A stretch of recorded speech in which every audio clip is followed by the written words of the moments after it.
and opinions expressed by callers, guests, and hosts do not necessarily reflect those of the Black Talk Radio Network and Black Talk Media Project. Black Talk Radio is new black media for the new millennium.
Well, hello, everybody. Welcome to another episode of Blacks in Business Radio.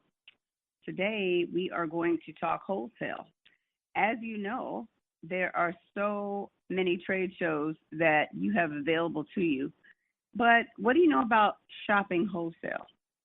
Those two kind of walk hand in hand. But if you don't really know what you're doing, then it's very necessary for you to get the advice that you need in making your purchasing wholesale or selling wholesale necessary. So what we're going to do today is we're going to actually do a live tutorial on a wonderful lady that I met named Ms. Debra Pounds. She is an exquisite doll maker.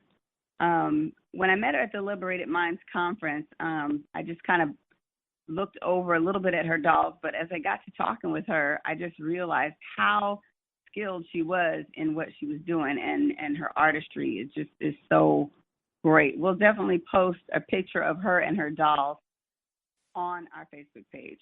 So what we're going to do today is Brother Robert is going to break it all down for Debra to let her know how she should be operating in her business concerning wholesale. You know, we'll also do the other side, like how you should be purchasing wholesale. So, Brother Robert, are you on the line? Yes, I am, CC. How are you? I am excellent. So we have our guest. Now, before we actually let her in, why don't you let the listening audience know what your experience is in purchasing and selling wholesale, just for relevance, just in case people are listening for the first time? Well, I actually started in business in St. Louis somewhere around 1995, I think it was. It was about 95. And my wholesale purchasing experience was going to my local wholesalers here in St. Louis, Missouri. And that would allow me to buy the product at a price that I could turn around and sell it. And you know, most people that, especially in the inner city, most of us brothers that or sisters that go into business come from, you know, a lot of illegal trade prior to that. And our thinking is if we spend $1, we want to make $2. And that's our thinking from the street perspective. But in the real world of businesses, they don't even use dollars as the mathematic equation. They use percentages.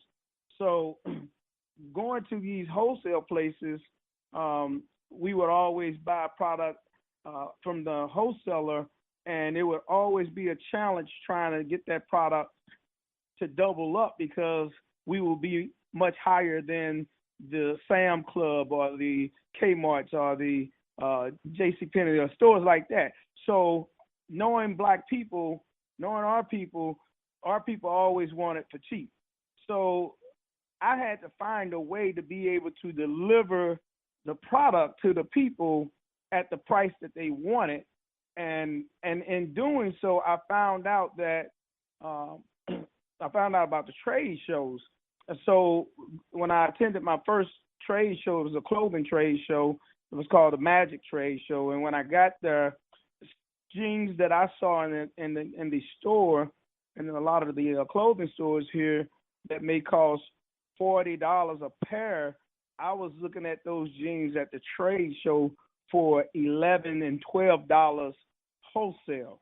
And I was blown away with how cheap merchandise that we are very familiar with in the inner city was costing at the trade show. So by knowing this information, by being exposed to this information, I also paid attention to how very few of us Black people were at the trade show. So when I got back to the city and I ordered my merchandise and brought it in, I had a very winning hand because now I'm cheaper than the local wholesaler that's wholesaling to majority of my Black brothers and sisters that are in business. Well, I'm much cheaper than the local wholesaler, and so I can lower my prices to where the customers was very satisfied with buying the product from me, and they didn't have a problem with my pricing. So now my constituents, they were a little, thrown off by that. How are you selling it, or why are you selling it so cheap? Well, I'm selling it cheap because I'm trying to compete with the Walmarts, the Sam's Clubs, the big multi-billion-dollar corporations. And by going to the trade show, that gave me the knowledge to be able to do that. Oh, wow. Well, that is powerful. Now, even me being involved with you, I mean, I wasn't aware of wholesale and retail like that. I mean, the closest thing I got to that is like shopping at Costco and Sam's Club. But even when you go to places like Costco and Sam's Club, yeah, you may be getting a little bit cheaper price, but not anything compared to like if you're going to a trade show. I mean, there's a huge difference. And I'll give you guys an example. The other day, before going out to the conference, the Liberated Minds Expo, I should say, I needed some bags. And I went into Party City to get some bags, and I just wanted to run out the door because the price difference in what I knew at like trade shows and wholesale was crazy. And I could not imagine myself shopping in this Party City store. And I'm like, no wonder people are broke. This is crazy. The price comparison is just crazy. So if you don't know about shopping wholesale in your business, you definitely want to connect with us at weareblacksinbusiness@gmail.com. But we're definitely going to talk to you about it today. Like I said, we have a guest on. Her name is Ms. Debra Pounds, and she is out of Atlanta, Georgia. And she is really interested in getting her product out. But we want to help her become successful so that she can gain great relationships with the people that want to buy with her and also make money and not be cheated. So let's go ahead and let her on right now. Hello, Debra. Can you hear us?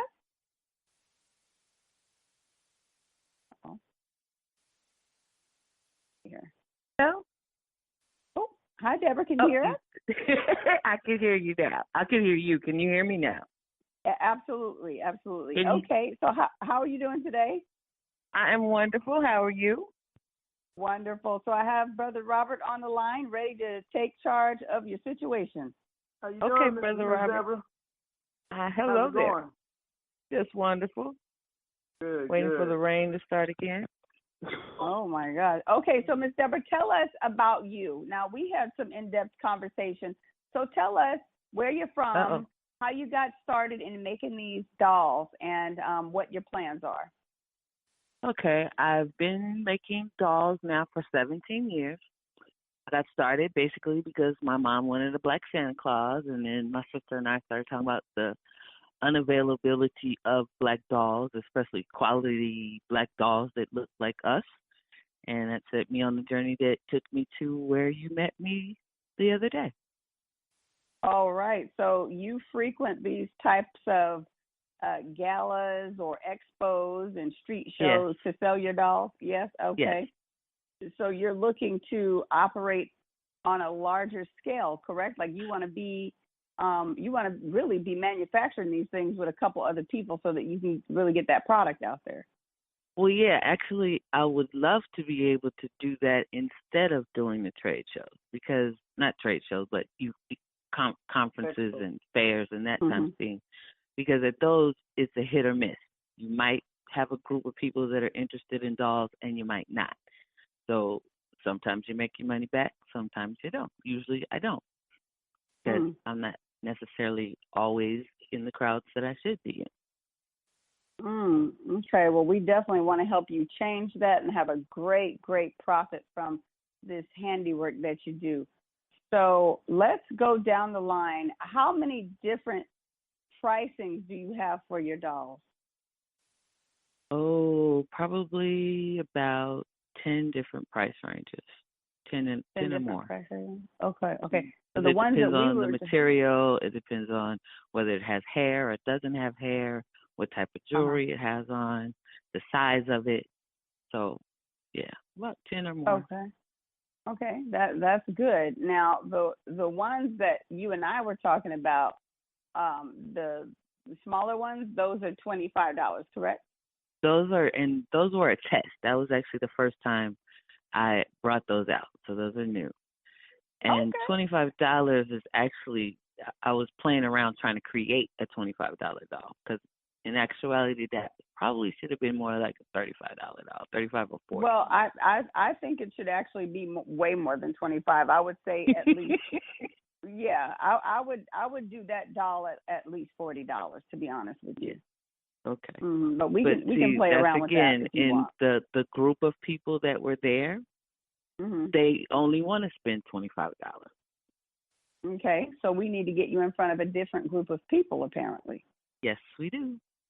And we can definitely help you do that because, you know, as I talked to you before, I told you I'm a brand ambassador, but what we're going to do today is talk about the wholesale pricing. Like, how would you sell this? Like, if, let's say, a small coffee shop that does little specialty items wanted to get your dolls, and they wanted this doll, and you need to know, like, what would you actually price it at for them to buy it in mass quantity? So this is where Brother Robert comes in. So actually, in that case, then pricing it at the $25 that I'm selling it at would be about right for them to buy it wholesale. Correct? No, incorrect. If they're going to sell it for $40? No, because if you see, you're either going to be a retailer or a manufacturer who wholesales, and if you're already in the marketplace retailing the product at a price lower than what you want your buyers to retail it at, then you're interfering with with us in the marketplace. So whatever you project the sales to be for someone like myself who's a retailer, that's what you should be selling it for. So I should be selling it for $40. Exactly. If that's the price that because that you're setting now, you're dealing with customers now, and word of mouth gets around. So if your product in your mind is a $40 product, then you should be selling it for what it is, $40. And then there's a whole lot of other factors that go into that as well. You know, typically wholesale would be 30% of what it retails for, and that's where you go into like most of your big stores like Macy's or stores like that of that size, and then you would see that $15 item wholesale being sold for $45. Well, the reason why it's almost 100%, and in the street terms that would be 200%, but in business, if I'm not mistaken, that would be 100% markup. 50% markup on that $15 item would be $30. So, and you go to, like I say, the big stores, they would have that thing priced at $45, but their overhead is so high that's why it forces them to sell it like that. So that they're for us, a small retailer, we can compete with them if we can get pretty much the same wholesale as they get. Usually they're buying in volume, so they're going to always force you to bring your price down. And the smaller guy's not buying in volumes. He's buying maybe a dozen, 2 dozen at a time or whatever, you know.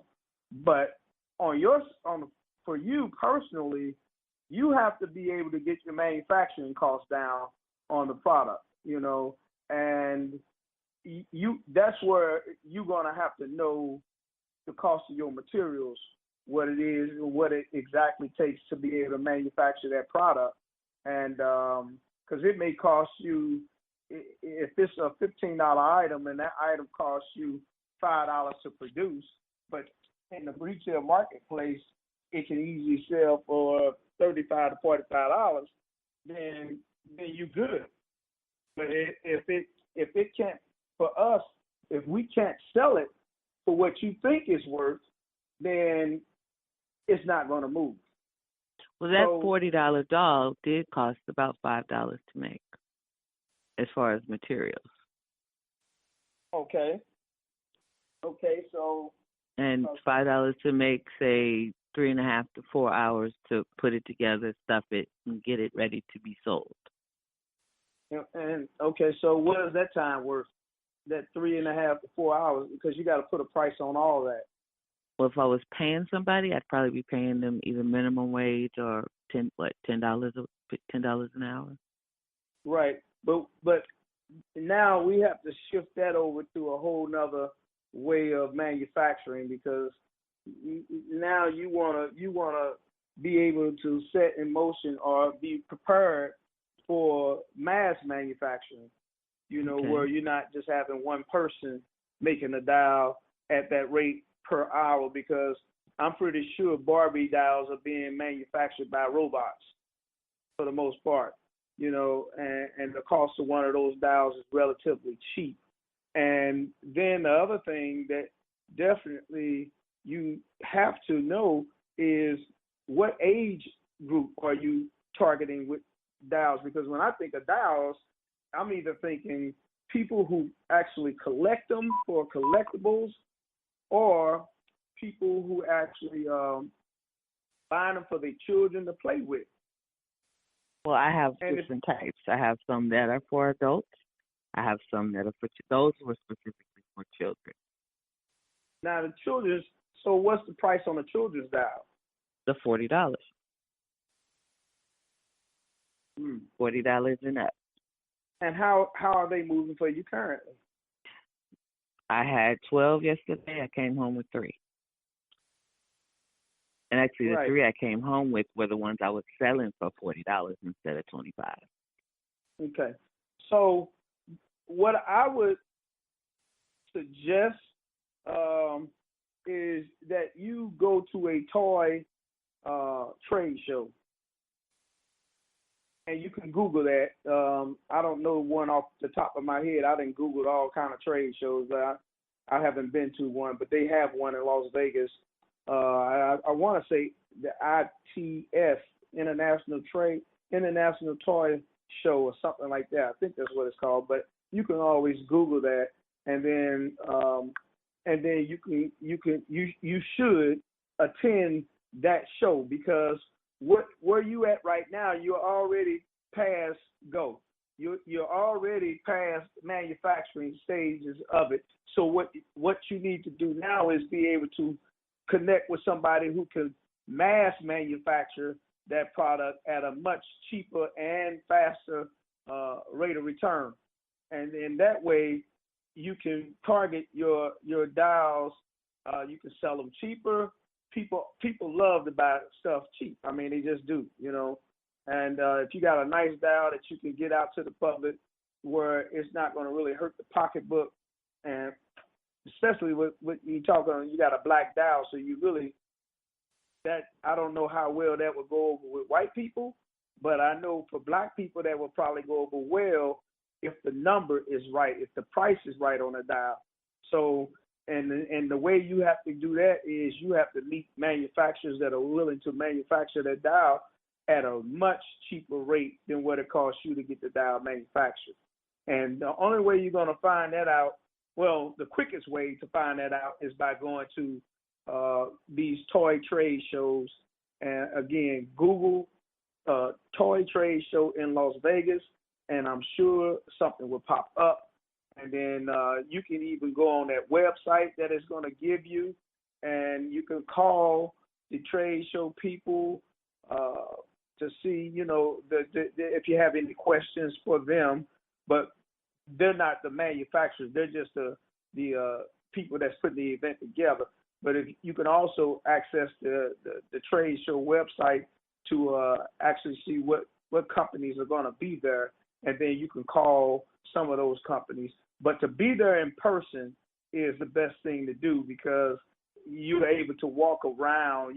You can get what they call a show directory, and with that show directory, you're able to see manufacturing companies, you know, Dial clothing manufacturing companies. They have all of these different type of companies, just like in the clothing business. They had companies there that actually took cotton and made it into a fabric. That's just what they did. And then you can go and buy the fabric. You can go look at the cotton, the different types of cotton that they had. And then if that's where you are in that industry, where you just want to manufacture cotton into fabric, it would be pretty much the same with the toy business. So that's where I strongly recommend you get your feet wet into that area of it. And then the other thing is to find out how much it costs for you to rent a booth at the trade show. Go as a vendor first, so that you can see what you won't be able to see when you go as a exhibitor. Because once you're an exhibitor, you're not going to be able to move around. You're going to have people at your booth, and then one of the reasons why you can't move around as much is because other exhibitors are leery about exhibitors coming or being able to move around and look at their product. It may be another dial maker there, and they don't want you to look at their dial because they feel like you may steal their ideal or whatever. That does happen, though. So yeah, it does. So I would just say go as an attendee first, and then go as an exhibitor, and you'll learn from both ends of the coin. And then that way you can reach as an exhibitor, you can reach people like myself, because the trade show is set up for retailers to be able to come in and buy from different manufacturers, things that they can look at and see. They just know if I see something that I know I can sell, I'm going to order it, you know, and that's just how it goes. If the price points are good, that's another concern with retailers. Well, what is the market rate? What is it? What is the suggested retail price? And, you know, and you'll see the response from the retailers. They'll tell you if they feel it's too high or whatever, you know, but you gotta, in order to compete in this industry, you know, it's a numbers game. That's the main thing of it, is a numbers game. Well, one thing about my particular industry is that my dolls are cloth, number one. So there are not a lot of cloth manufacturers out there. A lot of who manufacturers? Cloth dolls. Cloth? When you say cloth, the dolls are made from cloth, not plastic. Oh, they're made out of micro suede and a Lova suede and anything I see that looks like skin tone. Yeah, so it's really specialty. It's not like some it's not thing that somebody just thrown together. And that's nice kind doll. of been my problem along the way, because if you do find somebody, because I could outsource maybe the sewing of the body, the actual body, but unless somebody is trained by me in the way that I put it together, I would still have to be the one to put it together. I would still have to be the one to paint the face. I would still have to be the one. I could probably outsource braiding of the hair, but I would be the one to actually do the design on the head. I think you could still outsource everything, but again, like you said, the people would have to be trained, and with technology today, it's just not impossible for that to happen. But of course, when we have a product that we've created, it's our baby, and you feel uncomfortable really with letting someone else do that. But trust me, it can be done. You just have to make sure that the training is done right and that you see the finished product that the person has produced so that you know Right. that it's appropriate to go out into the public. Right. And we were talking about outsourcing, and you said something about the people from the senior center. Hiring people to do stuff like that. And then you were talking about also, or no, Eddie was talking about training somebody to know how to do children or something. He said that somebody that would be able to take it over when I took a step aside. Right. Well, that's the plan. Now, have you created a custom label that goes on the doll that has your signature on it? No. I mean, they do have labels, but it doesn't have my signature on it. And it's really not custom because it's something that I do on my printer at home. Okay, so it doesn't signify that it's your doll? It says Battlefoot Dolls and Crafts, has my contact information, has the website, has a link to the catalog, phone number, email, that kind of stuff. Oh, okay, well then, that's exactly what I'm talking about. But, this is on. I don't have a personalized logo. I just have my Paddlefoot Dolls, and the P is made out of a font called Fetish, so it's shaped like a foot, and the doll, the doll and the C, the D and the dolls and the C and the crafts have the Fetish. Well, that sounds pretty personalized to me, but okay. Well, I've seen some really nice logos, but no, I don't have a personalized logo. I just have that, and then they're signed. I hand sign each one on their little butt, and that's it. Well, I want to say this, and it's not a question, and I'm not going to ask this as a question, but only you know this, and if you behind my statement, I think you would know exactly what you need to do. But definitely put a trademark on it if it's not already on it. That's one of the things that a lot of times. As in the legal trademark? Yes. The $1,200 trademark? You got that quote from an attorney, right? Actually, I got that quote from somebody else that had been looking into it.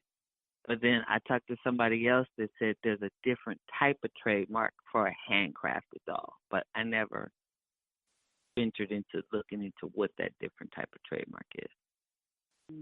That's part of that business that you definitely want to take care of because, if you got a marketable item and, especially when you're talking about going big with it, you definitely want to have that logo, that dial trademark so that and then would that need to be like I have five or six different dolls plus plastic bag holders plus tissue covers plus magnets plus keychains plus brooches, so each one of them would have to be trademarked individually?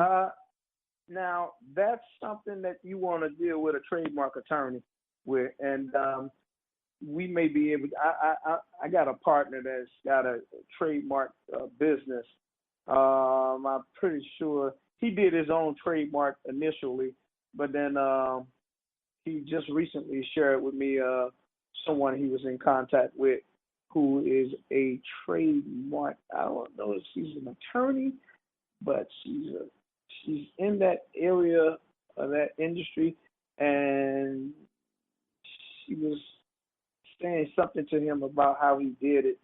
But definitely, it can be done.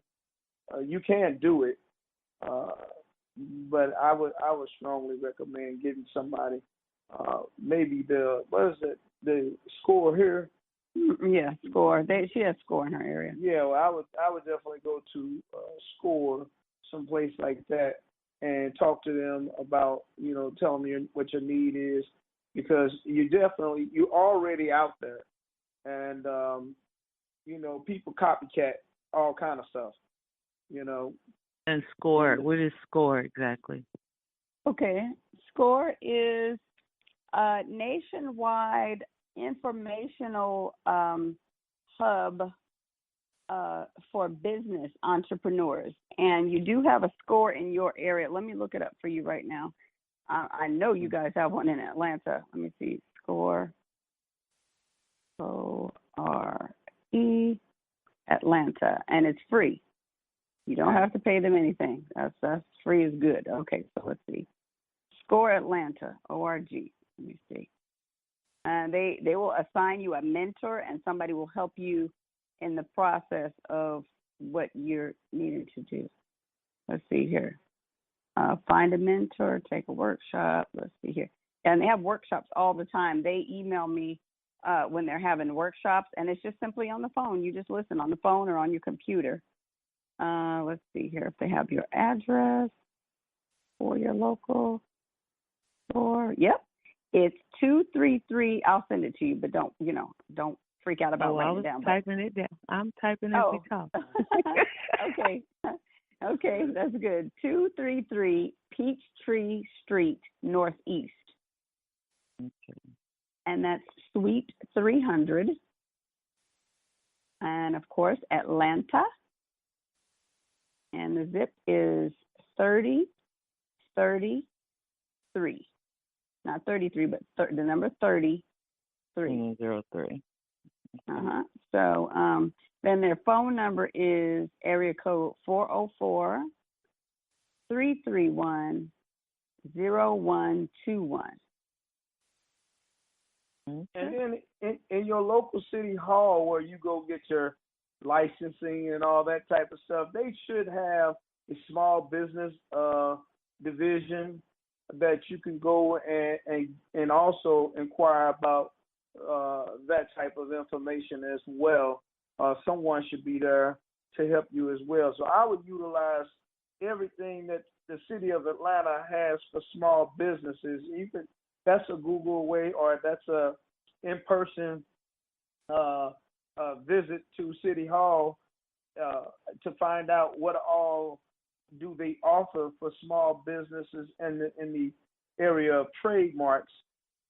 Because you can gather a lot of information without in a very short time. I mean, you can go down there tomorrow and pretty much you have everything that you need, at least to get you started. Well, I'm looking here, and they have actually Atlanta Black Chambers. It says we represent power in numbers. Let's look and see what that's about. But, I mean, Atlanta being the Black Mecca, I know that there's a lot of things here. Let's see. It says we create opportunities for our members in the areas of business, community, and government. So have you joined the Chamber of Commerce there in your area? No. Okay, so I'm going to give you their phone number. Let's see, they got some events coming up. Let me scroll down. This is a very good website. Let's see here. Entries. What I'm going to do is actually, I'm going to send this to you. Okay. It's my phone. Acting crazy. Let's see. Copy. Yeah, I'm going to send this to you right now in text. Recent. Let's see. Where's your phone number? Right here. And I'm going to message it to you. All right. Come on. Boop. All right. That is sent to you in your phone.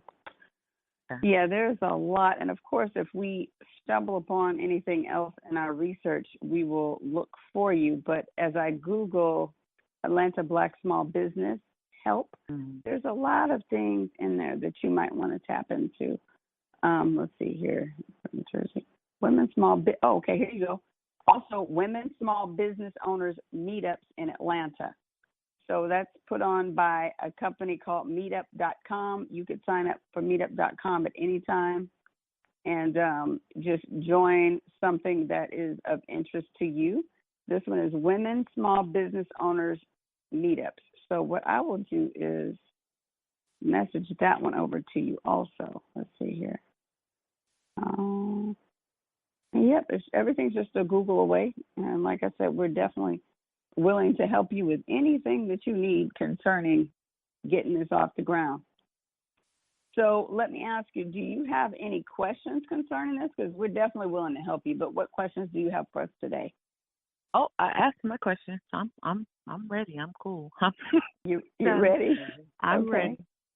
Yeah. Okay, well, perfect. So, again, we are here to help you in whatever you may need. If we come across some things concerning trademark or anything else that you should do concerning packaging. I know we had talked about packaging before. Packaging because you said, is another issue for trying to have them in a store. They would need to be boxed.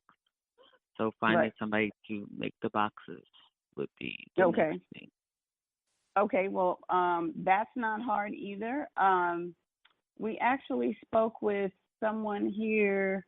Remember that place we went to that was doing the frames, custom frames? Yeah. Yeah, they had somebody they were dealing with boxes. Do you think that's not good? Yeah, you need to definitely go to the trade show because they put everything together for you in order for you to succeed. That's why it's just not going to be toys there. It's going to be manufacturers of packaging for the toys because a lot of this stuff is done in China. And those people they're going to be right here. A lot of people think that, I need to go to China for this and I need to go to China for that, but they've never heard of a trade show. So that's why most people, I had a conversation with one of our St. Louis's grassroots movement leaders, Zaki Barudi, and he was talking about going to China. I said, have you ever been to a trade show? And he was like, well, no. I said, well, if you ever go to a trade show, you'll realize that you don't need to go to China. China is trying to get to America.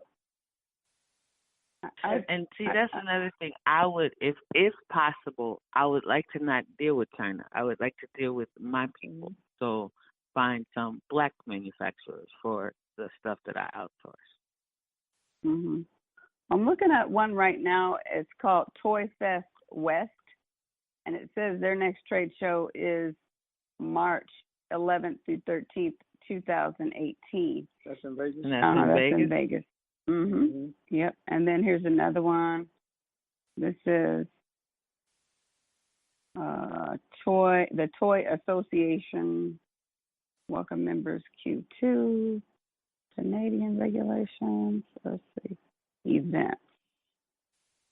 Research. Okay, I don't know where this one is. This is just informational because I don't see.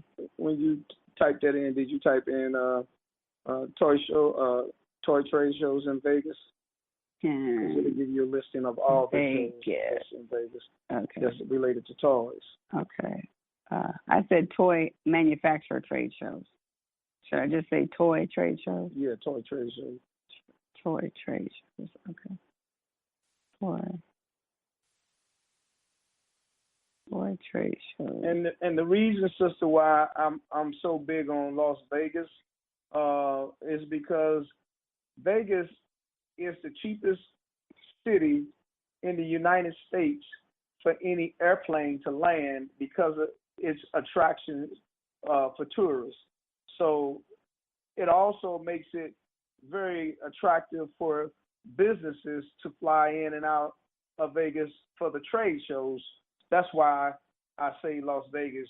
You also will get the best hotel rates when you fly to Vegas. I have family in Vegas, so if I go to Vegas, I don't need a hotel. Okay. Yes, ma'am. Well, let me tell you here. Okay, so there's a couple things that are suggested here.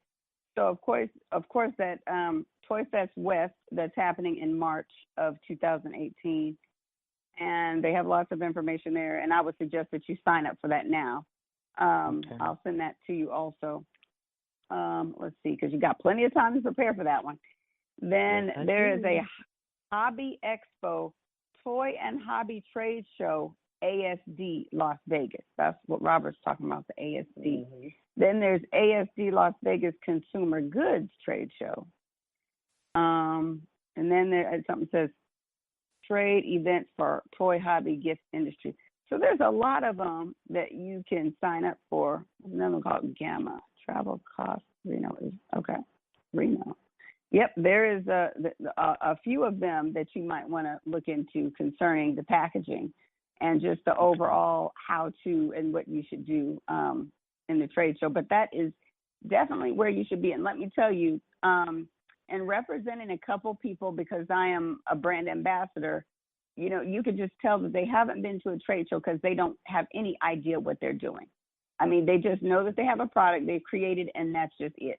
A lot of times they're working another job and they're not fully executing what they need to in their business. Therefore, it just kind of goes by the wayside and they're really not selling like they need to. But once you make that decision to go to the trade show, you're going to be fully equipped to execute everything that you need in order to make this business happen the way that you want it to happen. You've already done the hard part, which is come up with an idea with a product. and create it. You've created it. So now it's like, how do we package it and get it into stores? That can definitely happen, but I would say stay on top of it. You know, don't feel afraid. If you need help, reach out. Definitely go to SCORE, call me, call us, and we will definitely make sure that you succeed, because that's what we do at Blacks in Business Radio. We want our people to succeed in making their product work and making it make money. Okay. Mm-hmm. I will definitely keep in touch. All right. Well, we thank you for joining us. And, you know, I can't emphasize enough, if you need help, let us know. We will help you put it all together. I would suggest you get a book out, a calendar, and just kind of day by day chronicle what you're going to do concerning this business. Like tomorrow, you're going to research trade shows. The next day, you might call and make an appointment with SCORE. Now, you might be able to do all the things in one day. I don't know. But well, I would say just day by day. But I won't push it. I will make sure I take it off and go to the next step once that's done. But there I do. You go. I'm home. I take care of my mother-in-law, so I do. Okay. I'm home. Okay. Well, that's how I'm able to do what I do. Right. The saying is, how do you eat an elephant? One bite at a time. You know, it may seem like a monstrous thing trying to figure this out, but if you do little by little, hey, you will definitely eventually get there, and before you know it, you'll just It'll be done, and I'll be going and sitting there watching it come to fruition. Absolutely. You'll have money being made just right before your eyes, and that's going to be excellent. Cause, as you sleep. Yep. And do we have a website for these dolls yet? I have a We Buy Black website, so I'm on their platform. Oh, you're on We Buy Black. Okay. Well, we're definitely going to get you something more personalized for yourself once we get these things off the ground and properly packaged and trademarked so that people can find you. Just tell American Girl to look out. American Girl has nothing on me. There you go. That's what I'm saying. Tell her to look out. There you go. That works. Okay, Miss Debra. Well, we will definitely let you get back to doing what you do best, making those dolls and making plans. And we will talk to you again very soon, okay? Okay. I'll give you a call if I have any questions. Yes, ma'am. Well, thank you so much. And join us again later, all right? Okay. All right. Bye-bye. Bye-bye. Bye-bye.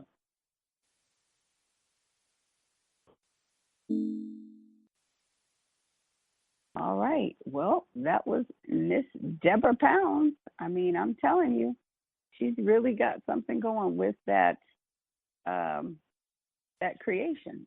I mean, those dolls that she had. Again, we're going to post them on the Blacks in Business page so you guys can see some of her creations.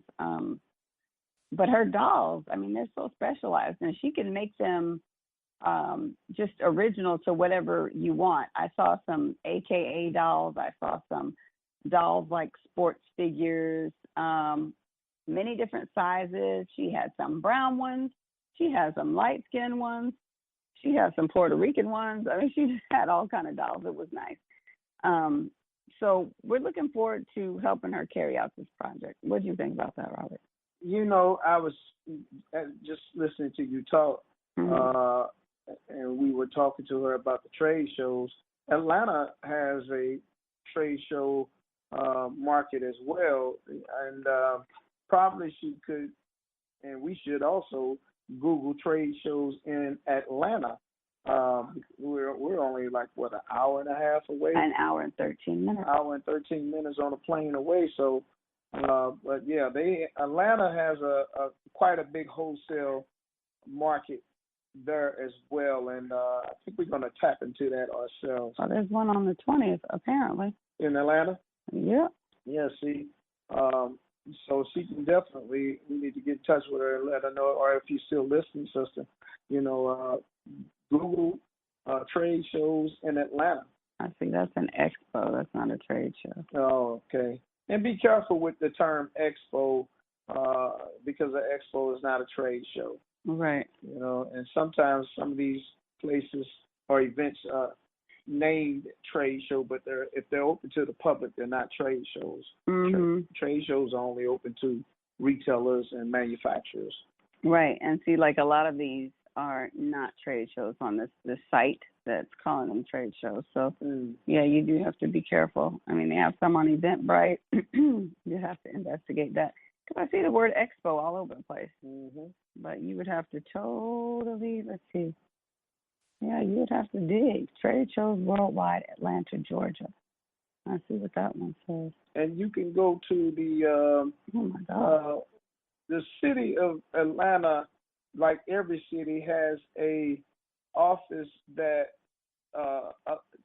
you can find out what events are happening in that city. What is that office called? Tourist. The one I called. Yeah. What was that? That one is. I forget the name of it. Yeah, it kind of caught me off guard. Right. Just it's like the city's welcome center. Right. Basically. They know all the events that's going on in the city. They can tell you exactly what's happening through the month of whatever month that what events are going to be in the city. Oh, it's like a tourist center. But it's I'm looking it up now. Tourism and recreation. I think that's But so visitor information. That's what it would be. You could Google it for whatever city or town that you're in. You can contact the visitor information. I can't remember the specific name right now for some reason. But yes, every city has that. I know, like downtown St. Louis, you go into the visitor office and they have like maps of the whole downtown and that type of thing, and you can access different information. So that's definitely something. But I mean, you all, I can't emphasize enough that you need to be in trade shows for your industry. If you haven't done that yet, you are definitely missing the boat, and it's a problem. It's a problem for me because you're not executing what you need to execute. And if you're a manufacturer, you need to go to trade shows on two different levels, as a retailer first and then as a exhibitor, because again, as I was saying to the young lady here, that as a retailer, you can go and meet people that can actually complete the product that you have manufactured, like in packaging or like with private labeling, as you was mentioning to a CC. Mm-hmm. The little tags, just the stuff that just gives you that finished look for your product. Well, they have these type of vendors there, and you can only see those type of vendors as a retailer. Now, another good piece of information for you all to know is it is wise to have more than one person with you attending the trade show, because if you're there and you're seeking information, these are events that are, in Las Vegas, the convention center is huge. And that's it, the convention center. That's where people need to go, I think. That's okay. That's one of them. But yeah, go ahead. The convention center is huge. And while I'm there, make sure you have a pair of comfortable shoes to walk in. It's not going to be something. It's not going to be pretty if you don't have comfortable walking shoes. Trust and believe me. But these venues are really huge. So you have to split the workload up, or you have to go on the website. If it's just you, go on the website before the show and map your show so that you can get the most out of the show, because at least that way you know exactly what you're looking for, and you can go to those different booths before you just start freestyling the show. So you really have to do your homework, and if you're not sure what to do, you can email us. We are blacksinbusiness@gmail.com, and simply ask us to aid and assist you in making and getting you the understanding that you need to make that show a success for you. We're here to help you out. You can also reach us at 314-791-3210, 314-745-9557. Cece, what's your number?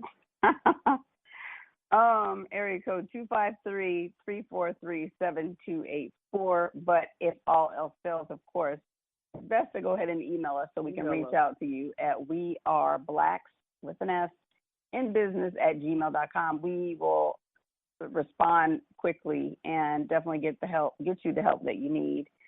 So I mean, that just totally, I saw something here with the trade shows. I mean, we just really need to talk about that often.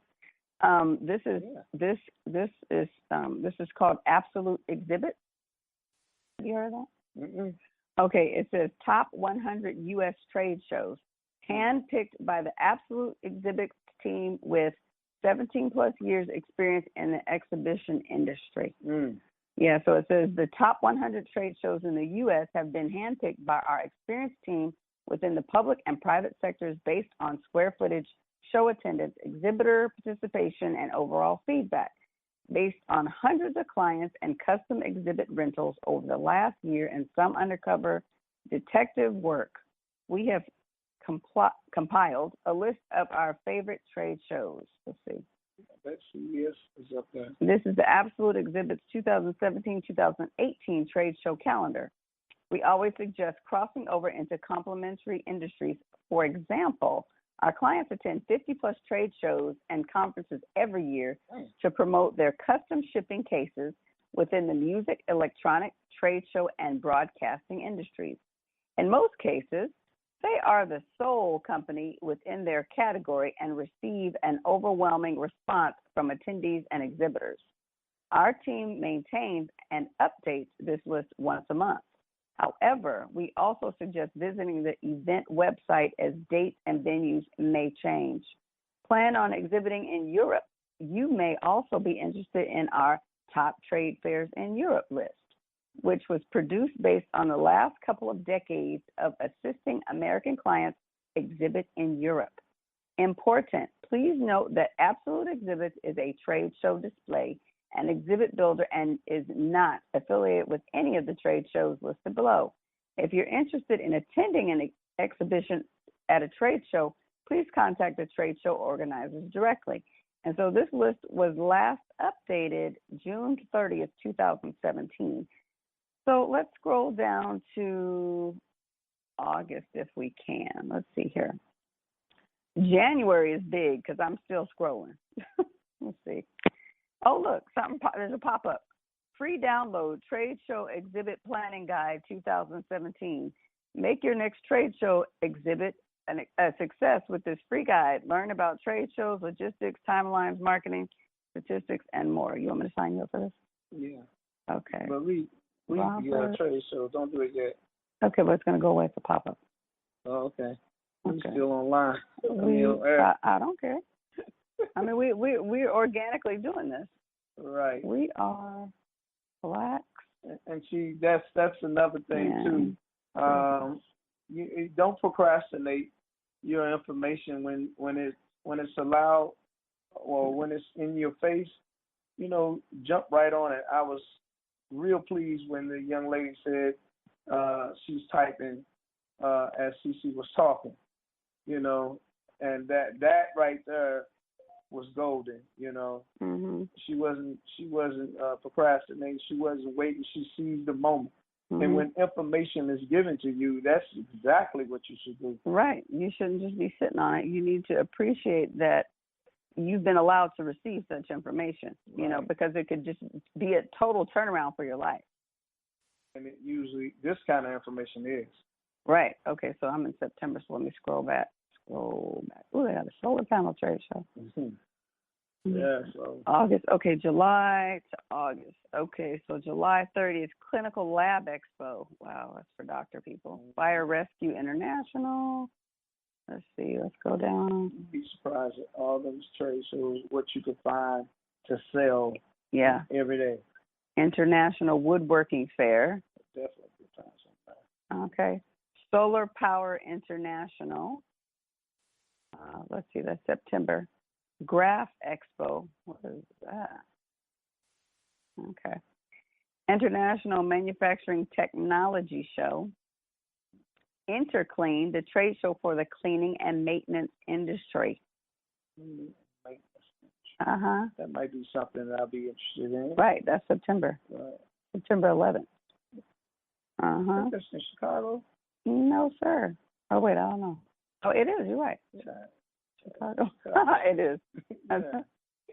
Okay. You know I'm on it. All right. GSMA Mobile World Congress America's Partnership. I don't know what that is. Okay. Glass builders. Okay.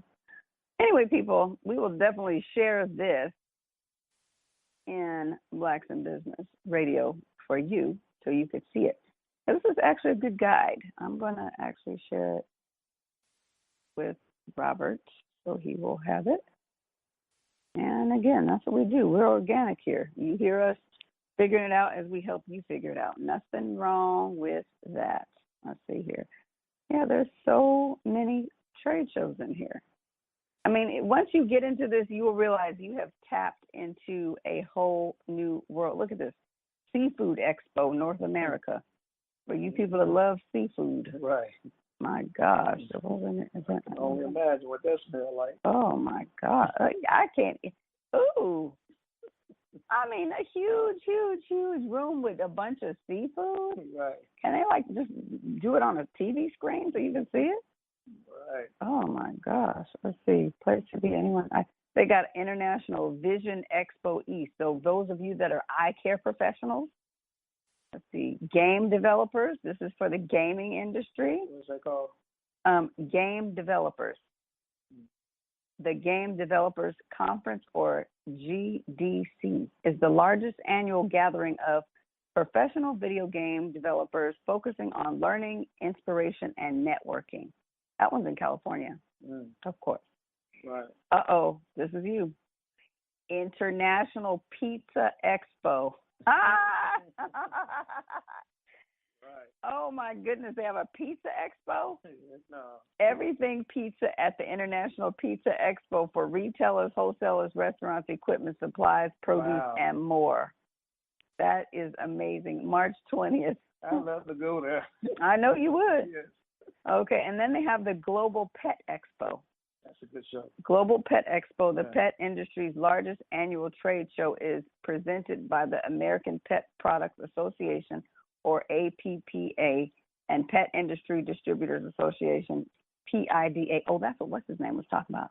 That's in Las Vegas. Well, you remember? Yeah. Yeah, PIDA. Yeah. I need to send that to him. That is in Las Vegas, right? Yeah. Nope. What is that? Florida. Hmm. Wait, don't move. Remember okay. Okay, so I'm gonna send that to him. See, if you're in communication with us, I will be sending things to you too. You know, we do consultation. Make sure that if you need a consultation, you don't sleep on that, because we are happy to do consultation with you. What was his name? Let me see. Yeah, so he was talking to us about that. Let me see. Wow, I can't find him. What is the name? Oh, because he's not using his real name. He's using his product name. There we go. I'm going to send that to him. And I told him I was going to call him last Tuesday, and I did not. Okay, so let me go back in here and see. Okay, so the Pet Expo, that's a good one. That's going to be March 21st through March 23rd. National Automobile Dealers Association. That's, of course, in Vegas. That's in March. International Engineered Fabrics. Wow, that's interesting. Okay. Need a trade show timeline? Need a trade show? This is a good website for real. So it goes all into, of course, 2018. I'm in April 2018. National Association of Broadcasters. The NAB show is the world's largest electronic media show. I want to go to that one because, you know, we are broadcasters. You know that, right? Okay. Yeah, Scotty should be there as well. Yep, Scotty definitely should be there as well. And anybody else on blacktalkradionetwork.com? Yes, a Specialty Coffee Association of America. Oh, that's my show. Oh, my God. April 19th. Washington. Oh, that's in Seattle. Wow. Of course that's in Seattle. Right, Starbucks. Right. There's a Waste Expo, Offshore Technology Conference. Yeah, so many. What is that? Wait a minute. Well, people, you get the gist of what we're saying. Like I said, we will definitely share this link in BIB Radio so that you can look at it too. Make sure that you look at these. I mean, you have enough time to start planning for next year. This is something that is necessary for your business. You can write it off on your taxes, and you won't regret it. I promise you won't regret it. And we are doing group trade show events. If you would like to come along with us to the trade show, reach out to us at weareblacksandbusiness@gmail.com. We can definitely put your itinerary together for you. So just reach out to us. But we are going to end this hour because we are 2 minutes in. And I'll just say right now, thank you for joining us. And we will be back after these messages. And we will go to commercial now. Let's see here. Wow. We will go to commercial. Greetings, brothers and sisters. I would like to invite you to join Every.Black, the premier digital marketplace and directory for Black businesses and entrepreneurs. Membership benefits include representation on 12 websites, 12 Facebook pages, and 12 Twitter accounts. Your company will also be featured in the monthly e-letter. Sign up today by typing in Every.Black. Use the discount promotional code SISI. For more information, call 253-343-7284. When it comes to promoting your business, remember Every.Black.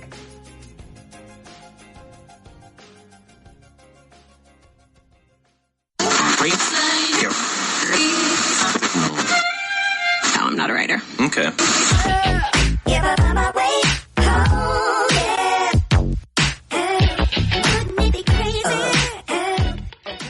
Black Talk Radio since 2008, providing new black media for the masses.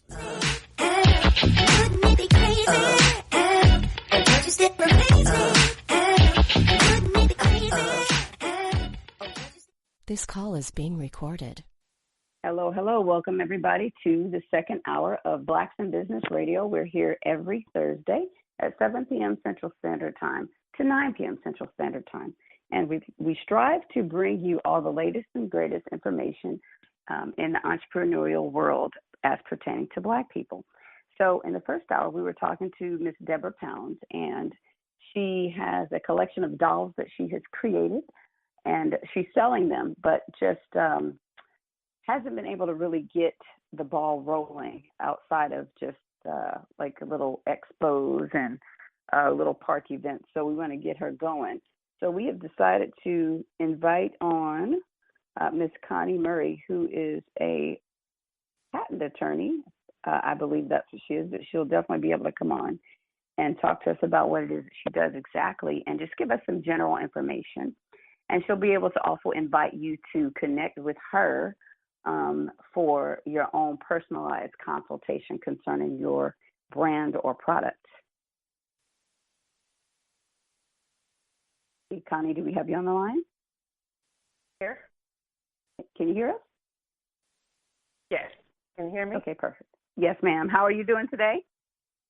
I'm doing pretty great. Thank you so much for having me. No problem. I'm Cece Harry, and we also have Brother Robert 11X on with us to talk about your occupation. All How right. you doing, Well, thank sis? you so much. I'm doing great. Thank you very much. Okay. Good. So give us an introduction of who you are and what it is that you do. Awesome. I am LaConya Murray. I'm known as a small business attorney, and I help clients throughout the United States with trademarks, copyright, and business development solutions. I've been doing this for, oh my goodness, maybe 6 years. I lose track of time. I love what I do. It makes my heart very happy to work with entrepreneurs and business owners, and just getting their, going from idea to fruition, to just getting them to be able to prosper in their purpose is what my purpose is. Okay, sounds good. Now, speak to us about trademarking items. Like, what does that entail? Because if I have created a product, do I need to have it trademarked? That's an excellent question, and I caught a little bit of the first half as far as, I think her name is Miss Debra, and her situation. And one of the things I would say, one of the reasons that I do what I do is because I noticed that we, as in Black entrepreneurs, we are really great at creating things. Mm-hmm. But what we fail to realize is that the money is in the intellectual property. Mm-hmm. And we're not protecting our intellectual property. We're letting people come in and take what we work for and build and do whatever it is they want to. And so when it comes to, do you need a trademark or not, I always trying to go through a little 3-part test. And that is, first of all, do you have a good or a service? Do you have a business plan for how you're going to make money with that good or service? Because if you're in a position where you have an idea, but you're not going to act on it, then don't waste your money. Trademarks are an investment, and if you don't, and just like any investment, you expect to see a return on it. If you have this great idea, but you're not going to do the work and hadn't came up with how you're going to do the work to make this money back, don't waste your time. The second thing is, if you're working with a federal trademark, the next question is, are you providing a good or a service that's in commerce? Meaning that can someone can call me from Virginia, and I can help them with trademark services, as well as here in Alabama. So I'm doing work in commerce. People fail to realize with federal trademarks, the federal government can't put their hands on you unless it affects the states, like multiple states. And the third one is, are you actually using it? And so a lot of people don't realize what trademarks are. So trademarks protect brand identifiers. Okay. Those are those things that help consumers readily identify the source of a good or a service. If it's not identifying the source of a good or a service, it's not a trademark. I don't care how cute it is, how pretty it is, and how much you love it, it's not a trademark. And so that can be all types of things. That's the great thing about it. It can be your trade name. It can be your logo. It can be certain brand colors. It can be shapes, smells, sounds. If you hear, for instance, the little, don't laugh at me, okay? If you hear the little, you're going to think of Pillsbury, the little giggle that he does. That's a trademark. Oh, wow. When you see certain colors, like if you see yellow as it relates to cell phones, you're going to think of Sprint, because their colors they use yellow and black in their marketing. And so those are things outside of just names and logos that help people identify the source. And that's what you want to protect, because, and it's not just, and cut me off if I'm doing too much. Like I said, this is what I love, and I want to make sure that everybody understands. You can never do too much. We need all the information that you have for us. Okay, great. And so it's not just that, the value is not just in the identifiers in and of themselves. It's what they stand for and what they represent. And that's why it's valuable, because you've taken your time and your energy and you built up this company. You created this great product. You have amazing customer service. You have the best product or service out there. And what you don't want to happen is someone to benefit from your hard work. That's what trademarks allow you to do as the owner of the trademark. you're now allowed to exclude other people from using the same or similar mark as yours. Mm-hmm. And so that's really powerful. So it's not just same, it's also similar. And I think that's where a lot of people also on the flip side, they get caught up. It's because they say, well, I'm going to spell mine a different way. And then now we're different. So I'm going to spell mine with an S and they spell this with a Z. That's not how that works. It's still similar. Wow. So those are the things when you're looking at whether or not you need trademark protection, you can look and see, you need to really have a real conversation with yourself. Are you willing to do the work to make your business succeed? Because it's not easy. We know this journey through entrepreneurship is not easy. But if you're willing to do the work and you have a viable plan and you work that plan, then you have something that needs to be protected. Right. I got a and question. it's not easy, and it's not cheap either. Go ahead, Robert. Right, and it's not cheap. It's absolutely an investment. But it's it will, if you run your business like a business, if you run your business the way you see it in the future versus where you are now, I think that's a really good way to do it. Okay, now, go ahead, Robert. I got a question for you. Now, and as it refers to trademarking logos, information that I received some time ago was like if you see the circle with the R in it, or you see the circle with the TM in it, and I think it's another one. Is there another letter that goes in the circle as well? Yes, so you have, as it relates to trademarks, you have the R, you have TM, then you also have SM. So what the R represents, when you see that R with the circle, that means that person has a federally registered trademark. Stay away from it. Stay away from it. Okay, so the R is the federal trademark. Register. Yes, so when you see that R, that means they have gone through the process and been approved, and they have papers for their assets. Because that's what trademarks are, their assets. So they have paper backing that they have ownership of that trademark. Okay. And then the TM represents common law. Because let me tell you this, we all have a common law interest in our trademarks and our things that help identify our goods or services. The protection is just not as strong as a federal trademark, and it's limited to your geographical area. But when you're in the process of building things, you put that TM on there, and that lets people know that that's a trademark. And that also works as a deterrent. Registered? Right, you haven't read, maybe, and it could be the process, the situation where you are in the process of registering your mark, you just hadn't finished it. So maybe you have your application in and you're waiting, but you can't use that R until you actually have been approved, so you're using the TM. Right. Just to let people know. And then the SM, so what the TM is for, it's a trademark, but it's for products. And then the SM is for service-based businesses. So I would have an SM, if I didn't have my registered trademark, I would have an SM versus a TM. Like for the show, you guys would have an SM versus a TM. So SM would be like for logos and TV shows or radio shows? Well, SM would be for trademark. So if you have a trademark, but it's more of it's called a service mark. So It's the same difference as a trademark, but it just relates to service-based businesses. So it helps consumers really identify the source of a service. When they see that SM, they know that that's protected under trademark law.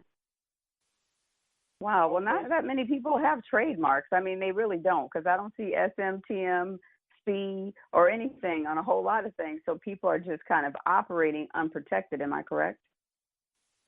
Yes and no. So a lot of people don't use the symbols because they're not aware. They don't know that they can. But if you are using something, if you have a trade name or a logo that you're using to identify the source of a good or a service, then you have a trademark. You have that common law trademark that we just spoke of. And with that common law trademark, you don't have to do any paperwork at all. It's just naturally invested once you actually start using it. Mm-hmm. Right. Mm-hmm. But the challenge is people are doing business in multiple states, and they're doing a lot of business, or they're thinking about doing business, and they're not making that extra step to do a federal trademark. Now they're not able to really get the protection, one, the protection, and two, the remedies. Because if someone infringes on your trademark, you can sue them and you can get damages for it. Right. And that's another point I would like to make. It is a process, and one of the things I would like to also point out is, again, this running a business is an investment. So, and a trademark is not a one and done. When you get your trademark, that doesn't mean that, okay, I've done that, I can check it off my list, I don't have to worry about it anymore. That's kind of when the work begins, because now you have the responsibility of making sure that no one infringes on your mark. If you see someone using a mark that's similar to yours, you have a duty to tell them to stop, because that's what you're asking the government to do, is to give you that authority to tell them to stop, because this identifies your good, your service, and if someone else uses it, it can cause confusion. Now, if you see someone using your mark and you just say, you know what, I don't want to worry about it, or hey, I don't have the money, then what you're essentially doing is diluting your trademark rights. And if enough people come up with something that's similar to yours, then eventually you won't even though you've paid for it, you won't even have a trademark, because it's no longer identifying the source of a good or a service, because everyone's using it.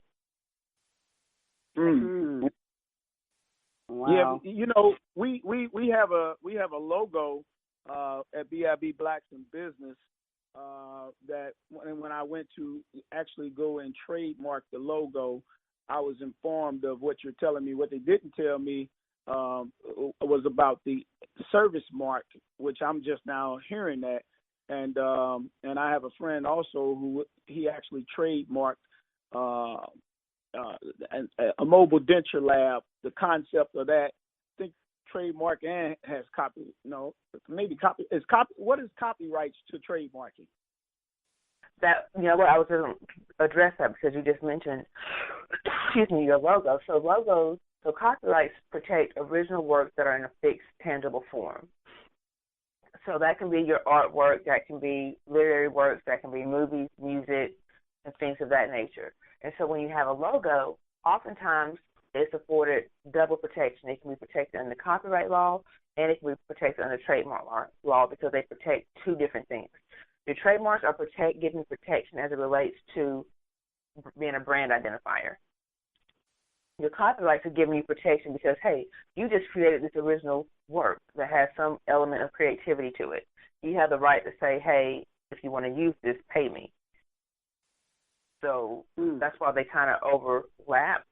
The things that most people don't know when it comes to copyrights and logos, especially as it relates to the business, is that if you pay someone to create your logo for you, you do not own the copyright to that logo.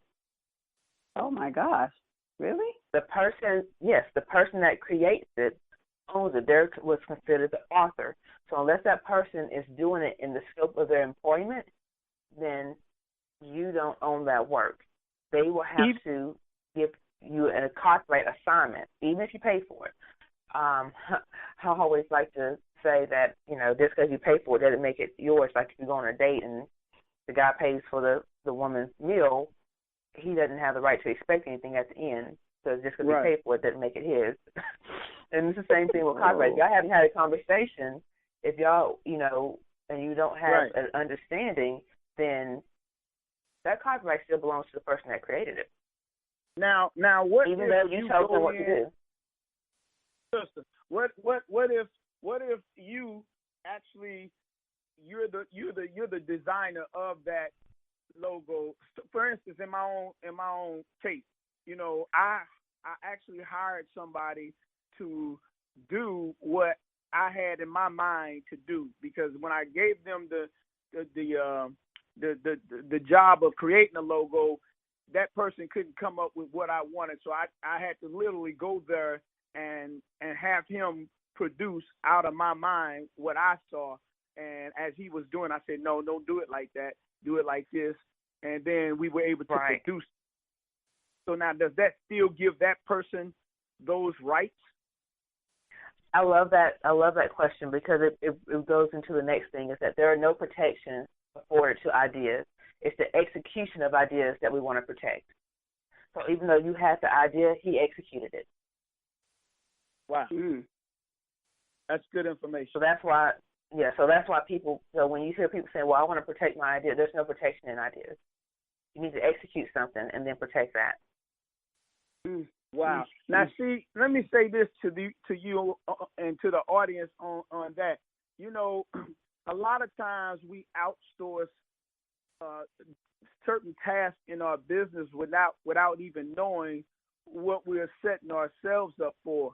And I've always been the person to have my own home base, my own home office, computer, printers, this, that, and the other. And I never really needed anybody to do that you said that could lead them to having the rights to any graphics that I created, and not even knowing what you're saying now. You know, so what this is going to do for me personally, and I'm hoping that anybody that's listening to this broadcast, if you are computer literate and you can operate a Windows, Windows, the Office Works or whatever the packages you get from Windows, you really can create your own logos. It's better, and from what I'm hearing now, it's better that you do that than allow somebody else. Or, correct me if I'm wrong, sister, you sign a waiver, an agreement that those rights are your rights. You have all rights to this created logo and not the person that created it. Is that possible? Right, and that's what I would do. I would do the second option, not necessarily the first one, because I think there's absolutely value in hiring people and letting the dancers dance and the singers sing. If you're not an artist or a graphic designer, then don't go and try to create your logo so that you have the rights to it. Just make sure that your agreement with that graphic designer includes a copyright assignment. And if they don't have one, then, you know, like I sell templates on one of my sites. I sell contract templates where people can get low-cost contracts that they can use over and over again. And so you can purchase one of those, and then anytime you work with a graphic designer, anytime you work with a photographer, anytime you work with a videographer, you can have them sign that agreement. Because all those things that are just named, people don't think about when they get the headshots made. People don't think about when they have videos made for them. Those people that created those things have a copyright interest to that work. But you can just have them sign a document, and then with a stroke of a pen, the ownership will be transferred over. Now, I did know that part about the photography, because, you know, we might have someone take a picture, and I go to Costco and tell them, hey, go ahead and print this out for me for the cheaper price. But they don't allow that if you don't have the permission from the person who actually took the picture. So, I mean, it's relatively easy to get, but you should go into your situation, which all of them are contractual. Go into your situation knowing this information. Is this going to be released to you? Are they going to be hard to work with when it comes down to you trying to do something with some other business to promote your own business? You have to know all that information going in, because you could literally be stuck. You know, you could have spent all this money with this photographer but can't move forward because they don't want to allow you to do certain things. So that's important to know. You know, and we can also talk about, we see all these things happening over and over again with artists and record labels where they don't own the rights and this and that. And when I think of, what's his name? Oh, God, what was his name? They made a movie about it. The little guy, he sang that song, Goody Goody. Frankie Lyman. Yes, that's the story. The Frankie Lyman story. Yes.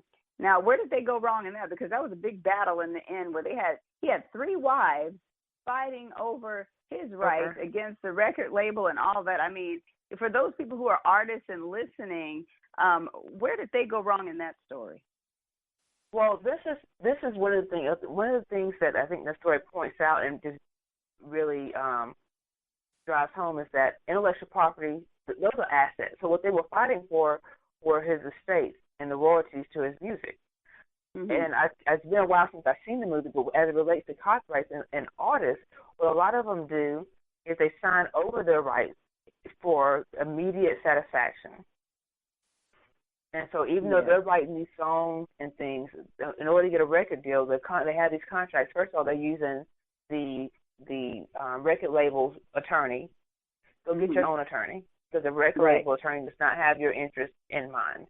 So get your own attorney, and don't give up long-term. Don't give up long-term possibilities for short-term gains. Right. Because it looks good that you're having this record label, but at the end, if you're not able to get a check, even when you're not making music, then you're not really winning. Right, because that is every time you do something, I wrote an article about it on my blog with when Nicki Minaj and Remy Ma were going and battling it out, and about the 360 deal and things of that nature, and what that means is. And the main point is, read your contracts. Don't let anyone control your intellectual property. Those are the assets. That's one of the things. That's why Prince left his label at one time, because he wanted to own all the rights to his stuff. That's why I just read that Frankie, Beverly, and Maze, they were having that same issue. That's why they didn't get all the recognition that some artists did, because they refused to sign, because back then that was just common, that if you sign to this label, you're going to sign your copyright stuff. And they didn't want to do that. They understood the value in owning their own stuff. I'm working on a blog post now with, you see it with McDonald's, you see it with Amos Cookies, and then there was a barbecue place out in Austin. And it wasn't necessarily copyright, it was more of a trademark, but they're all assets. And what people are doing is they're just signing away these assets. With the McDonald's story, McDonald's was owned by two brothers, and eventually they sold the store, and they tried to continue selling burgers using their name. And he was like, no, don't do that. You can't do that. Right. Because now I own that. And you have to think about things like that when you're signing these deals. Right. Yeah, people just want that quick gratification, like you said, the money, and not thinking long-term and wealth building and generational wealth. They're not thinking about those. They are happy to get that quick money. And, that's a problem that we have in our community, and these other people know it, because we're so poor that any little bit of money looks good, but we just don't have anybody talking to us about that vantage point of that long-term residual income and wealth that is going to perpetuate itself throughout the generations. We just are like, oh, wow, $50,000, that's a lot of money. No, well, just like these lottery stories, if you don't know what you're doing with that $50,000, it's going to be gone in a year, if not quite sooner. It's like Master P said in the Solange, I want to say, in her last album, he does a lot of commentary, and he said, these people came up to me and they wanted to offer me $1 million for my name, and my brother and I got into it because he's like, man, take that money. He said, if they're willing to give me $1 million, how much am I really worth? Right. You got to think about that. If these people are willing to give you this money, what are you really worth? And make that evaluation. Because they evidently see more into that name than what they're going to ever expose to you, what they see into it. Exactly. They're looking long term. They're thinking, okay, this is what they're doing with it now, but if we take it, we're going to build shops, we're going to do apparel, we're going to do TV shows, we're going to do this, we're going to do that. Like one of the businesses that I'm finishing up a blog post, hopefully it'll be out today. But they're a barbecue place that have been out for, decades, I believe, and they have this sauce, and it's like a barbecue and music place. And so they sold the recipe and the sauce rights to, what's the food spice? McCormick? Yeah. They continued, and so they continued owning their trademark as it relates to that one store. Well, what happened was they wanted to make other stores, open up other locations, and when they did that, those people came right in and said, no, you can't do that. You're infringing on our trademarks. And they resolved it. The people are going to change their name. But at the end of the day, McCormick said, you know what? That's a good idea. Now what we're going to do, we're considering opening up restaurants using this trademark, using this name. Wow. And I just wish people would think, and I wish they would actually retain the professional services that they need in order to make informed decisions. You can't do this by yourself. lot of times people just be guessing their way through business, and that is the most dangerous thing in business to do, is to just guess. Just admit when you don't know it, and get the help, as you say, from the professionals, so that you won't have to suffer some of these consequences that we're discussing right now. Right. It's like going to the doctor. It's like eating right. It's like eating right versus being on a whole bunch of pills when you get older. Like eating right and exercising, it's preventative versus, okay, now I'm sick, how can I manage and control my illness? You can get the preventative. You can speak to a lawyer beforehand, and we can take a defensive approach. We can take preventive measures, or you can come see me on the back end, and now we're playing defense, and it's going to cost you a whole lot more money. Wow. People think that the money for be preventative is a lot, but no. Try going into litigation. That's expensive. Yes. Or losing yes, your business because you don't have the money for litigation. So now everything that you created because you wanted to leave a legacy for your family is gone. Now that right there is something serious.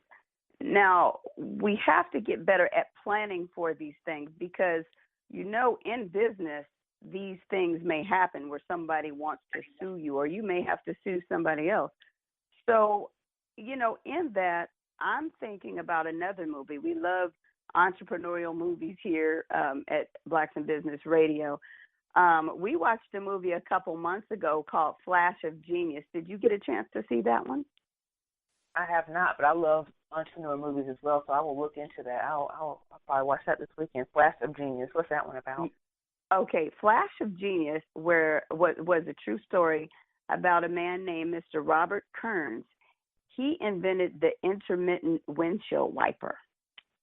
Basically, he showed the product to, I think it was Ford. Ford stole it.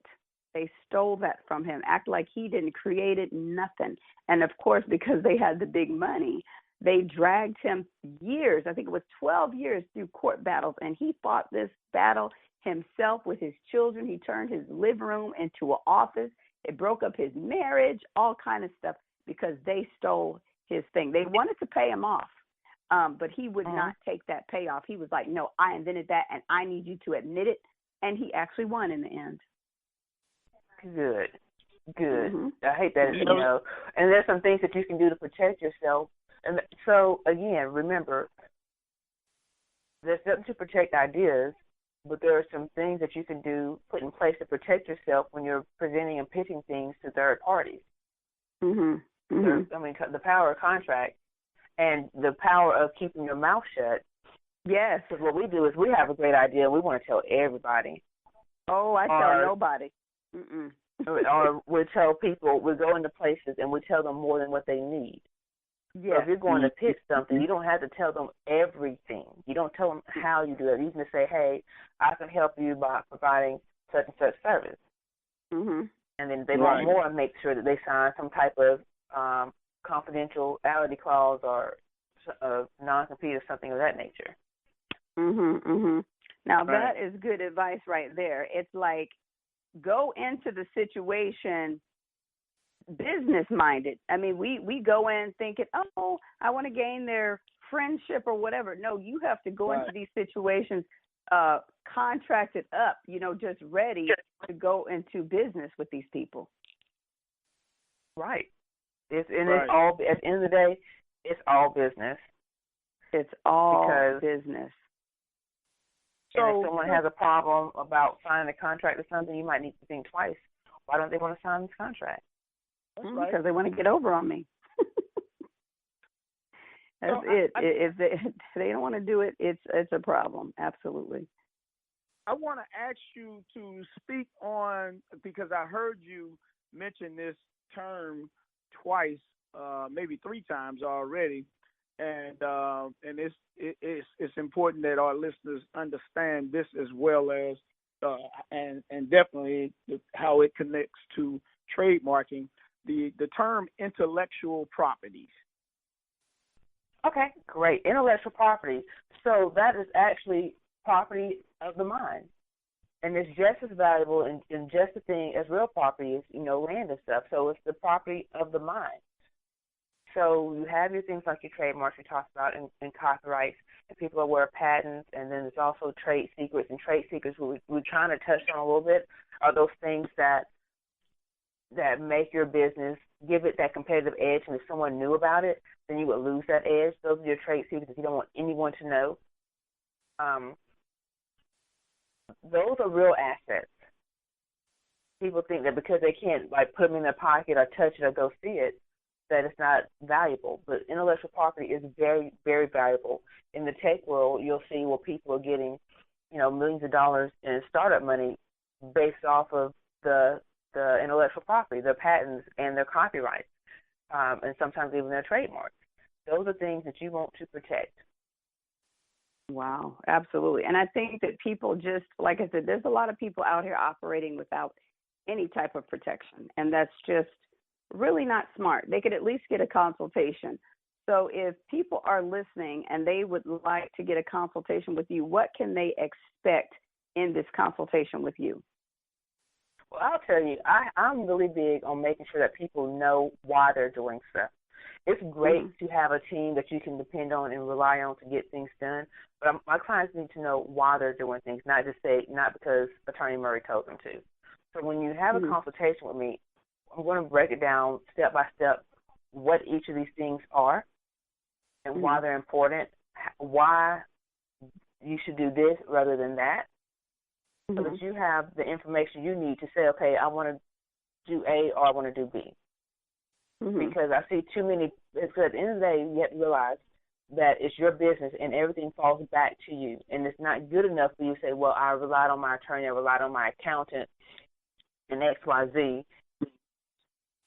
just blindly. I don't think anyone should just make blind. So we actually go through and we talk about why you're doing things. We identify your intellectual property. We talk about the best solutions to protect them, and then how to monitor them moving forward. Now, how do you charge a person for your services? At one question, and then is that person or that business, small business, able to make a payment with you? Okay. So most of my fees are flat fees. So what I'm finding is we're moving away from that model of trying to figure out how much money your attorney is really going to cost you, because they're billing hourly for every little thing. So my fees for a majority of my services are flat fees. So you'll know upfront what you're going to pay. And as it relates to consultation, that's a flat fee as well. I offer several different levels of consultations, and even with the services that I provide, we have different levels, like for trademark services as well. We don't have payment plans, but what I do offer is what I call legal layaway. And so if once we talk and we decide on pick a service, if you're not quite ready to move forward, you can make your payment toward that service, and then we'll just sit in your trust account until you pay the service in full, and then I'll move forward with the service. Oh, that's a great idea. You create a trust account for when the services are actually needed, and then, bam, you're not inundated all at once with this huge bill. That's wonderful. Right. And then we also offer outside general counsel services. So maybe you're a business who is in different phases. You have different phases where you constantly need someone there because you're building and growing. That's the great thing about entrepreneurs. We're always creating things, so you can always use that counsel to help you, but you don't want to have to pay a huge amount all the time. So we offer flat fee outside general counsels that offer services like document review, contract drafting, quarterly analysis of your legal and business risk. What else? Letters. Sometimes you need legal letters going out, and things of that nature. And just depending, those also come on different packages. But we offer a multitude of services to kind of meet entrepreneurs where they are, so that they can grow their business. But at the same time, as entrepreneurs and business owners, you have to realize that starting a business does take an investment. and you have a responsibility to do what you need to do and to make sure that you're able to make those investments. That's absolutely right. Wow. Well, I want to ask you, like, what, because it's so, your position is so powerful. I mean, everybody at one point in time in life is going to need an attorney. And you have gone to school, you have studied on your own, you've had some trial and error issues with legal matters with people. I mean, you are just so valuable in our community, especially when it comes to trademarks and patents and those things. So what other affiliations do you have? Like, for instance, are you connected with SCORE? Are you advising with them, or are you advising with some other group? How can people connect with you on another level and follow you? I know you have a blog, but what other entities are you connected with? I'm not connected with SCORE. I do have my own personal Facebook group where where entrepreneurs and business owners, they have questions and things. We discuss those questions in the group. I have my website where people can connect with me. They can go to iprotectbrands.com to connect with me on my website, where I have lots of free content, and you can schedule an appointment when you're ready for more. And the YouTube channel, again, with the free content, answering questions and just having discussions with people. I also created, one of the things I'm really proud of is I created a site called 30 Days to Launch. And what it does is kind of meets people who are just starting a business and they have no idea where to start. And so I have products directly related to that, low-cost products, because sometimes when you're starting a business, you really don't have a lot of funds to go and immediately retain an attorney service. So I wanted to create products that will reach those people so that they can have some type of guidance and direction on what they need to do. Okay, perfect. Now, what phone number can people reach you at? What is your business line? It's 334-523-0022. Okay, perfect. That's great, because this show is podcasted and it'll be shared forever and ever. And of course, you'll receive a copy when it's in its entirety. But again, I mean, I can't say enough how powerful your position is, because people just don't know. You know, like you said, you have this thing where you're helping people get into the entrepreneurship experience, but people just have no idea. I deal with people all the time as a brand ambassador, and as I'm trying to help them promote what it is that they do, one, they haven't been able to put their all into it because they're still working a job. Two, they never had any sort of plan, much less a business plan. And three, they just have no idea how these things need to be put together in order to be presented. So I think that what you're doing is going to really be able to help people if they decide to tap into it. I don't know why they wouldn't, but if they decide to tap into it so that they can move forward successfully. Well, I appreciate that, and that's what I always say is people. And the big thing is people don't know what they don't know. Right. I found that to be a huge challenge. That they just have no idea what they know. That's why shows like this are very valuable, because it just gives people an insight on, okay, well, this is something I need to look further into, or maybe I should consider this. And so so thank you for what you do. Well, we definitely want to make sure that you have the opportunity to come back anytime that you'd like. If you would like to create a commercial, we offer that on the network also, because I just really think that what you said is true. People don't know what they don't know. They don't know. They have no idea. And when you first present it to them, it could be completely alien. It's like, wait a minute, what are you talking about? But when you hear things over and over again, sometimes as life changes, those situations change, you're like, wait a minute, this person has a commercial talking about this, and now I see that I probably do need that. So how can I get a hold of her? Oh, yeah, they had this commercial, so let me connect. So we definitely want to offer that opportunity to you if at some point in time you decide you want it. Because, again, send that over. Absolutely send that over. I will send everything over to you. No problem. And hopefully we'll have an opportunity to talk offline, so I will be calling you. I have a client myself that I will be sending to you because she needs some help. Robert, do you have any questions? No questions. Just want to thank you for sharing this very valuable and definitely needed information with our listening audience. I myself can use and will be using this information going forward. Thank you for coming on, sister. We needed that. Oh, you're very welcome. It's absolutely my pleasure. This is what I love to do. So anytime you guys need me, just let me know. Yes, and I think Felicia Day was the one that tagged you. Is it Felicia Day? She was. It sure was. Yeah, I love Felicia Day. She was on my show. Let's see. Last year, I interviewed her live at the Power Networking Conference. So that's where I first met her acquaintance, and she's another valuable one I have to have on the show because, again, like you said, I'm going to use this all day. People don't know what they don't know. We just kind of do these businesses just off the cuff, just operate, but we just have no idea that we should be operating differently. So let's go ahead and let everybody know one more time how to get a hold of you, the best way to connect with you. One more time. Great. You can visit my website at iprotectbrands.com. You can call the office at 334-523-0022 and connect with us on social media. Like I said, I have a Facebook group called Beyond the Launch where we talk about things.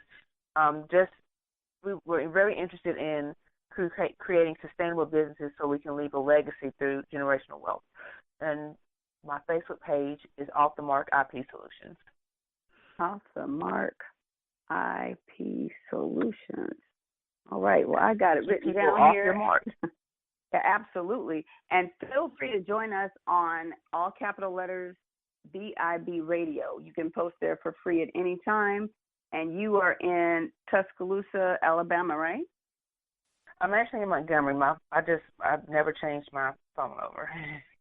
Okay, well that's fine. Yeah. Well, we do have a Blacks in Business in Alabama. You can feel free to post there too. We just want to welcome all of your information in so that people could be well equipped and informed on everything that you're doing. So we just want to thank you again for coming on, and you're welcome back anytime, and we'll definitely be talking again off air, okay? All right, sounds great. Thank you. Okay, thank you. All right, everybody. That was Miss Connie Murray. That was some valuable information that she offered. I hope you all will reach out to her because, I know myself, I need to reach out to her and find out if my value is actually there. I guess we're doing these things sometimes and there is no value, but I have great insight on a whole lot of people here, and I think that we all do carry value in what we're doing. It may need to be restructured in some kind of way, and that's where professional information comes in. We offer that here to you every Thursday at 7 p.m. to 9 p.m. Central Standard Time. We just want to make sure that everybody knows what they need to know in business, whether you're in it, going in it, or whatever. We just want to know that you have it. Robert, do you have any comments? Just keep tuning in to BIB Blacks in Business Radio.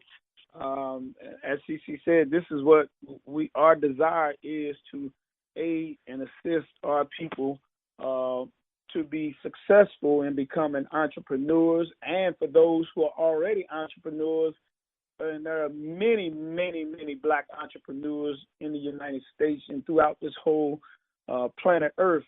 But the thing that I've come to find out is that our people that desire to go in business and that are in business don't frequent the places that they need to be.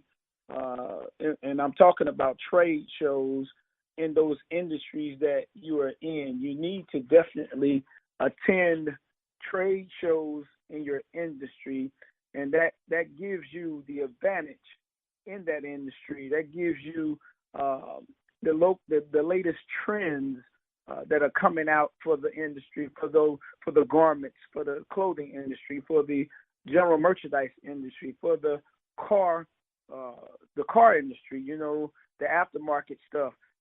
When you go to the trade show, it puts you way ahead of everyone else in your environment if they're not going to the trade show. So that's the information that, we want to share with you all, and we hope that you really can receive it, because in order to stay in business, your numbers got to work out. They got to be right. You can't go and stay in business and your mortgage or your rent or your utilities, your all your numbers are out of whack. You got to bring that overhead down to a very minimum cost of operation for that you can continue to grow your business.